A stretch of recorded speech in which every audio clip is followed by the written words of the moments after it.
fidèles abonnés de Vision de l'Aigle New Look, vous qui avez choisi Vision de l'Aigle New Look pour vous informer, pour avoir toutes les nouvelles dont vous avez besoin. En tout cas, nous sommes là dans le cadre de cette grande et belle émission que vous aimez bien suivre, l'émission Les Affaires du Père. Les Affaires du Père aujourd'hui reçoit exclusivement et spécialement pour vous le frère Azer Kaninda, mais moi j'aime bien l'appeler le frère Azer Mwambaye, quoi que ce soit son poste et non, en tout cas j'aime l'identifier ainsi. Je m'en vais comme ça lui dire bonjour. Bonjour maman. Frère Azer, comment vous allez? Je vais bien par la grâce de Dieu. Ah, merci, que Dieu vous bénisse. Amen. Et encore merci de répondre à notre invitation. Vous avez donc compris que c'est le frère Azer Kaninda Mwambaye. Avec lui, nous allons parler de beaucoup de choses, mais on va regrouper en 3 points essentiels. Mais puisqu'il est un artiste musicien, d'ailleurs, il n'est plus à présenter aujourd'hui. Le frère Azer, tout le monde parle de lui. Il n'est plus à présenter, mais puisqu'on l'a réussi, étant musicien, on va lui demander de nous faire un tout petit a cappella, histoire de l'identifier. Moi, j'aimerais que ça soit « Nakutani na mwanje ». Ok. Nakutani na mwanje, nakutani na mwanje, bomoi nanga e bongwana, banda nakutana na mwanje na Yahweh. Oh, nakutani na mwanje, nakutani na mwanje, nakutani na mwanje, bomoi nanga e bongwana, banda nakutana na mwanje na Yahweh. Voilà, merci beaucoup frère Azer. Je crois que c'était l'une des chansons phares. Hein. Il y a soirée acoustique, il y a dimanche passé. Hein. Là, j'ai vu le public debout et tout le frère et sœurs étaient en train de vibrer. D'où vous est venue cette inspiration? Je me souviens, c'était un après-midi. J'étais en train de revenir du boulot. En ce temps-là, j'étais encore un stagiaire dans une banque de la place ici à Kinshasa. Et en cours de route, j'ai senti cette mélodie-là venir. Et c'est comme ça que j'ai commencé à chanter. J'ai chanté. En ce temps-là, j'ai loué une maison où on était ensemble avec un groupe de jeunes frères, des amis. Quand je suis arrivé à la maison, tellement que la chanson me réjouissait, j'ai senti que je devais la finaliser. C'est comme ça que j'ai pris la guitare. J'avais aussi un stylo, un papier. J'ai commencé à gratter la guitare, j'ai chanté en écrivant. Et ça m'avait tellement emballé que le frère avec qui j'ai resté, un frère, il s'appelle Eddy, il est arrivé à la maison. Il avait senti, on dirait, il y avait une atmosphère étrange dans la maison pendant que j'ai chanté. Il a senti de loin, il est venu, il m'a dit, mon cher, j'aimerais que tu chantes un peu cette chanson que tu étais en train de chanter. J'ai pris la guitare, pendant que j'ai commencé à chanter, et ça a créé une atmosphère dans la maison au point que ça nous a emballés. On a commencé à prier avec le frère ces jours-là. Et j'ai toujours senti qu'il y a quand même quelque chose d'inhabituel par rapport à certaines autres chansons que j'ai, qui est lié un peu à cette chanson-là. Voilà, merci beaucoup. Je crois que Vincent Maël ici, il nous permettra d'annexer une partie. Il y a une soirée acoustique ici, tu vibras qui vraiment un rythme pour lier l'utile à l'agréable.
croisé l'ange de l'alliance, enveloppé d'une nuée.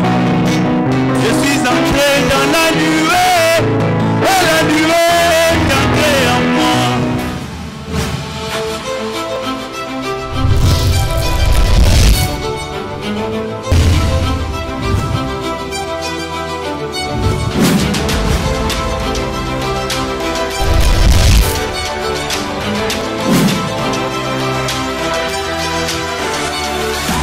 Frère Azer Mwamba, je sais que vous êtes né des parents qui ont reçu le message, donc vous êtes né dans le message.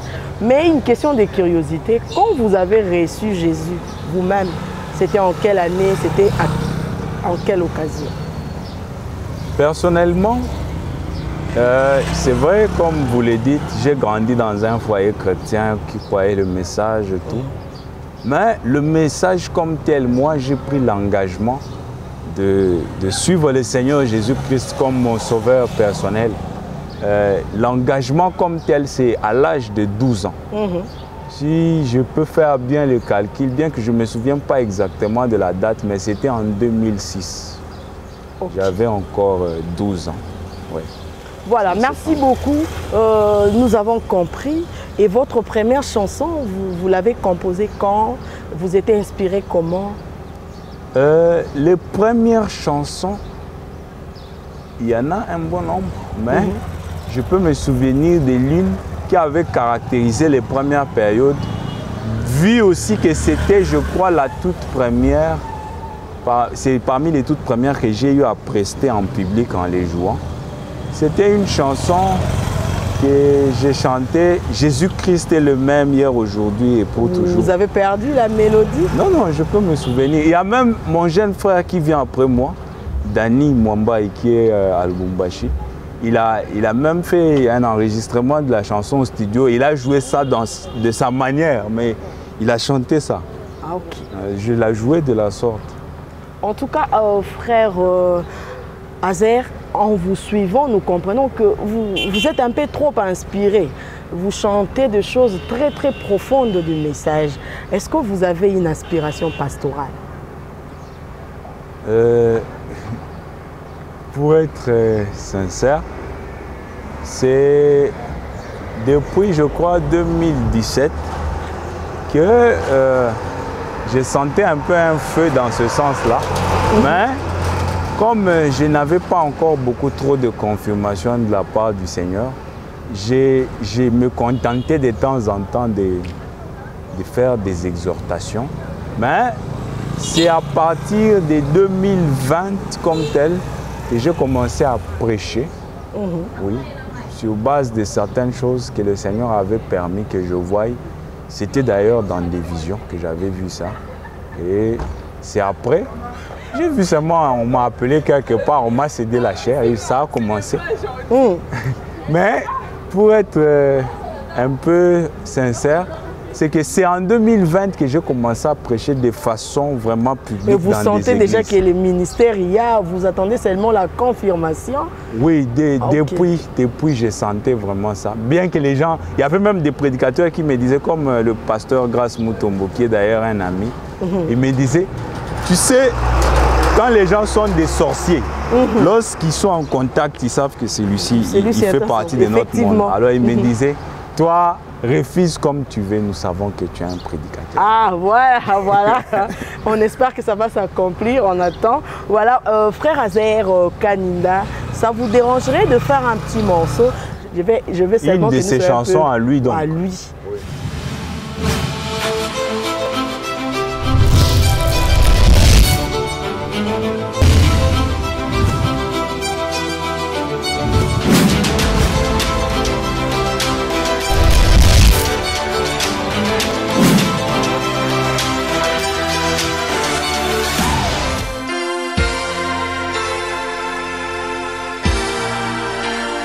Joyeux anniversaire.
comme cette chanson.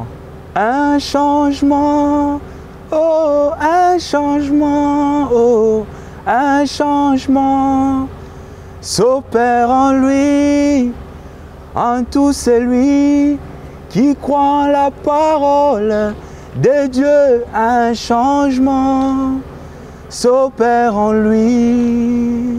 Voilà, merci beaucoup frère Azer.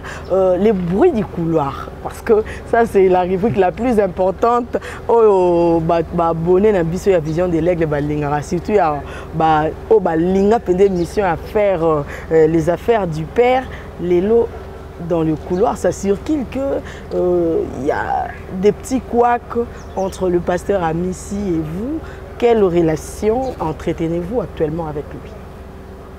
Le pasteur Amissi Mwanangoy, Benjamin, a été mon pasteur pendant 7 années, c'est-à-dire 7 années jour pour jour. Depuis 2013, j'avais choisi le tabernacle de la moisson comme mon église et lui comme mon pasteur. Et jusqu'à ce que, pour certaines raisons, il est arrivé que j'ai quitté. Je n'ai jamais eu un problème ou un conflit avec lui. Ça s'est dit dans le couloir, hein? C'est juste que il est arrivé que il y a eu un moment où, quand j'ai quitté l'église, c'était en 2020, donc j'avais disparu, mais je n'avais pas encore parlé avec lui personnellement. En ce temps-là, il était dérangé, il était un peu souffrant de temps en temps. Alors, je ne pouvais pas accéder à lui facilement. Il avait connu un peu des problèmes de santé et tout. Mais quand tout est devenu normal, on est allé, on a causé, bien que comme un père, il ne voulait pas perdre un enfant qui part comme ça. Mais, vu aussi les principes de la parole, vous ne pouvez pas contraindre quelqu'un à rester quelque part. Mais jusqu'aujourd'hui, nous avons de bonnes relations avec lui.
Dit à cœur ouvert, vous l'avez bien suivi, il n'y a rien et rien entre lui et le pasteur Amissi. Je répondis à votre plus grande question.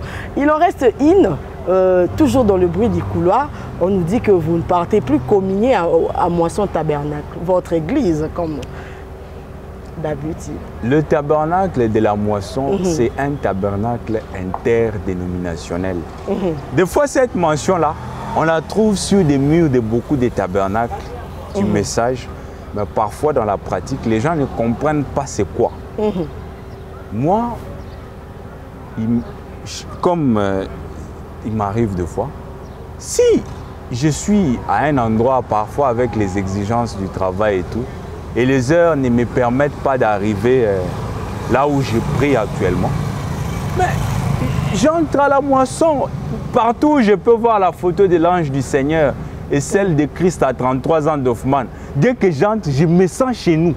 Je suis à la maison. Donc vous n'êtes pas dans les dénominations? Non, je ne suis pas genre, moi je suis seulement dit, c'est vrai que j'ai mon église, mais quand je suis à Lemba, Heure et Lekelinga, j'entre à Goshen, je prie, je suis à la... Dernièrement, j'ai prié à la moisson. Et des fois, il y avait même une réunion des ministres à la moisson et j'étais là. Personne ne m'a chassé. Je me suis présenté, j'ai même causé avec le pasteur de la bonne manière. Après la réunion, il n'y avait aucun problème. Ah, voilà, il a bien dit, en tout cas, fidèles abonnés des Visions de l'Aigle New Look, vous êtes comme ça habitués à nous poser des questions et nous, à notre tour, nous la posons aux intéressés. Il a dit clairement qu'il n'est pas dans les dénominations et vous l'avez bien écouté. Voilà, frère Azer Kaninda Mwambaye. En tout cas, excusez-moi, moi j'aime trop Mwambaye. Ouais, excusez-moi. En tout cas, nous allons nous séparer, mais il y a aussi une question qui me taraude l'esprit depuis. Vous êtes très puissant dans la musique, vous êtes très inspiré, vous chantez bien. À quand votre album? Vous chantez tellement bien. Il est arrivé que j'avais commencé un album en 2017. À cette époque-là, j'étais encore d'ailleurs étudiant en L1 à l'UPC. On avait commencé, on a fait des enregistrements. Mais il est arrivé que mon producteur avait connu des problèmes un peu financiers. Et ça nous a freiné. Depuis ce temps-là, l'album est toujours en jachère là au studio en quelque sorte. Et je crois que le Seigneur voulant, d'un moment à l'autre, je pourrais faire des enregistrements. Ou soit, je vais voir comment je pourrais soit négocier avec mon producteur, mon ancien là, et voir comment je peux continuer avec cette œuvre-là. Peut-être trouver un autre producteur ou soit les faire aussi dans mes propres frais. Parce que, bon, je voulais que la première œuvre que je mettrais à la disposition du public, j'aurais souhaité vraiment que ça soit dans mes propres frais pour pouvoir faire un peu quelque chose qui n'est pas dans la routine de l'habituel. C'est-à-dire, je voulais que ça soit quelque chose qui pourra être mis à la disposition des enfants de Dieu sans qu'il y ait beaucoup trop de petites exigences à gauche et à droite, que ça soit à la portée de tous.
Voilà, vous avez un message à lancer aux bien-aimés qui vous ont suivi. Peut-être ils aimeraient apporter un de leurs dans votre travail de musique.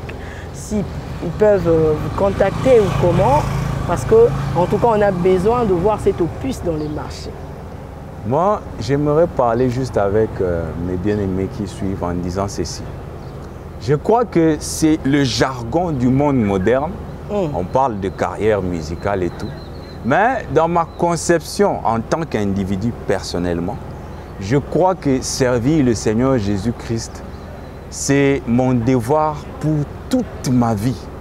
Parce que si je dois parler de carrière, c'est vrai qu'en tant qu'humain, à un moment donné, le corps va céder, je n'aurai peut-être plus les mêmes capacités. Il y a des choses que je ne saurais peut-être plus faire. Mais pour moi, servir le Seigneur Jésus, parler en termes de carrière, c'est un peu trop fort. C'est trop restreint. C'est restreint ou un peu péjoratif en quelque sorte. Je me sens tellement redevable envers lui que je crois que jusqu'à ce que je m'éteindrai et je finirai mon parcours de pèlerin sur la terre, aussi longtemps qu'il me gardera encore dans sa grâce, dans les limites de la parole, je les servirai, que ce soit dans la musique, tout comme dans la prédication. Voilà, merci beaucoup. C'était le frère Azer Kaninda. Avec lui, nous avons parlé de son début dans la vie chrétienne, comment il est né, comment il a évolué jusqu'à ce qu'il devienne ce qu'il est aujourd'hui, parce qu'il n'est plus à présenter. On va se séparer avec lui, mon frère Azer. Nous vous avons réussi et ça, c'est l'émission Les Affaires du Père. Vous avez un message adressé par rapport à notre mission, par rapport à tout ce qui se passe dans Vision de l'Aigle New Look. Ouais, je profite d'abord pour saluer un peu aussi les frères qui sont à l'étranger, partout, qui de temps en temps nous écrivent aussi. Parfois, ils nous demandent où est-ce qu'on en est avec ce qu'on fait. Tout ce que je peux dire, c'est que ma prière ou mon souhait est que le Seigneur puisse assister afin que la plateforme comme celle-ci, la vision de l'aigle, que cela puisse vraiment prospérer encore, aller de plus en plus de loin.